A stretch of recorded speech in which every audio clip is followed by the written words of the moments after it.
Hello, welcome back to the James Ramon Reviews for yet another review.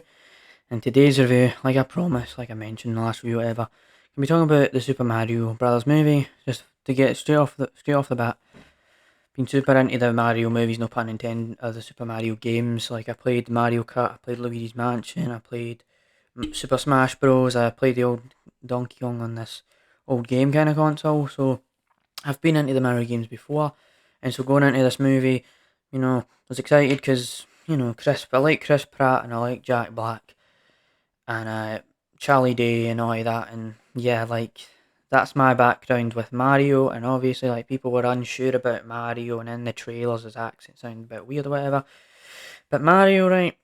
I'm just gonna put it straight. Like Mario is about Luigi and Mario getting separated and Luigi going to the Dark Lands and going being under Bowser, and Bowser's trying to get with Peach, get marry Peach and all this stuff. And it's like a simple story. It's not Lord of the Rings level storytelling. It's super deep and philosophical. It's just very simple and straight to the point, and that's kind of what Mario's known for. It's kind of just about having fun and messing around and having a joyful time and a wholesome time while at it. So with that out of the way, right, I'm gonna put the voice acting. I'll mention about the voice acting and the animation and stuff like that. So I want to say that voice acting, right, you've got Jack Black, you've got Chris Pratt, you've got Charlie Day, you've got Anya Taylor-Joy, you've got Keegan Michael Key, you've got Seth Rogen, all playing Mario, Luigi, Bowser, Donkey Kong, Peach, and all of that stuff. And I think Jack Black steals the show with his voice. They all put their own spin on it as well. And Chris Pratt isn't actually that bad as Mario. Seth Rogen sounds stupid. He just sounds like Seth Rogen and his laugh like I'm pretty sure Donkey Kong didn't really talk that much in the games, so there was all of that stuff there. Peach's voice, I couldn't even tell it was Anya Taylor-Joy in the same way Keegan Michael Key. I couldn't even tell he was even Toad. So some of them got really into the role where you couldn't even believe that it was them, was the actual actors.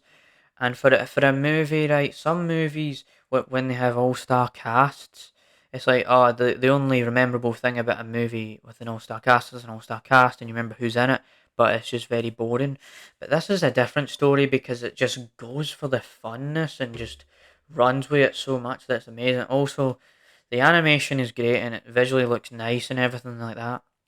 And I will say that there is a lot of references to the games as well, and there's this advert as well about Luigi and Mario's plumbing business, and they have to go and sort out all of this stuff. And this thing happens in Brooklyn. They get sucked into the world of the Magic Kingdom, and it's kind of hilarious that Mario didn't really like mushrooms. So there's all of that stuff that kind of ties more into the plot, but yeah, there's all of that stuff that is very good. The Rotten Tomato scores and other things, like the movie isn't that bad. I had a really good time with it. The box office has made almost $1 billion at this point, and it deserves it because it's a very entertaining movie. It's crowd pleasing, and I was in a theatre with a lot of children. Obviously, it's a kid movie. Me and my friends were joking about, oh, we are these older kids in this kids cinema, whatever.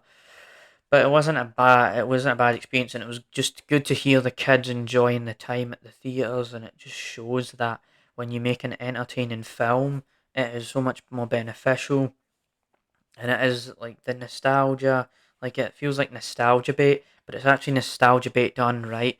It gives you all those references, gives you everything like that, but it gives it to you in a good way. But Peach also plays a big part in it, and she is a bit of a girl boss in this film.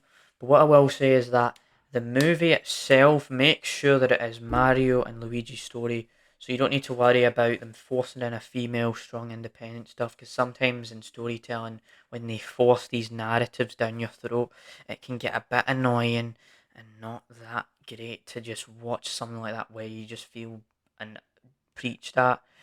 So the movie just ensures that you're trying to have a good time with it. Good on that front. It's about an 8 out of 10 movie for me.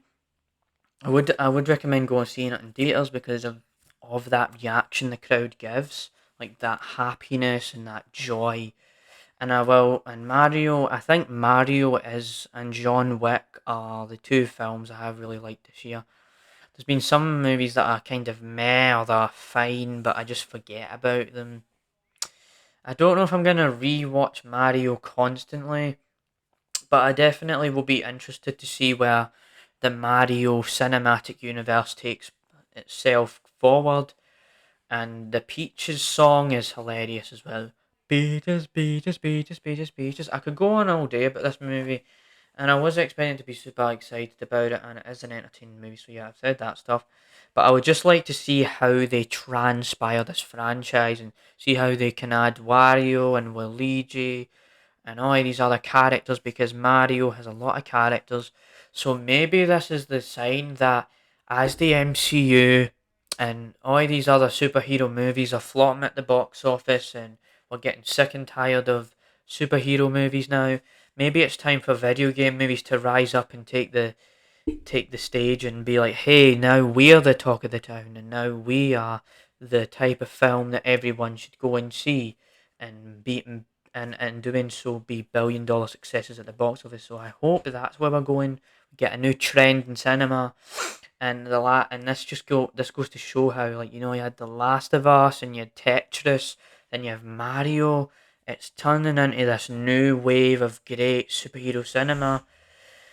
So, with all of that said, I think I've kind of rambled here, but Mario's a great film, simple story, good voice acting, Seth Rogen, all of that. There is a bit of weird music choices with AC/DC and all that, but it doesn't annoy me too much. Nothing annoys me in this movie. It's not offensively bad, it's not horrible, it's not okay, very entertaining. So, yeah, see you for another James Hamilton review. See you for the Mandalorian review. I don't know, I've got two more episodes left of that, and man, you're gonna see what I feel about that indeed. So, see ya into the next review and podcast episode. Bye.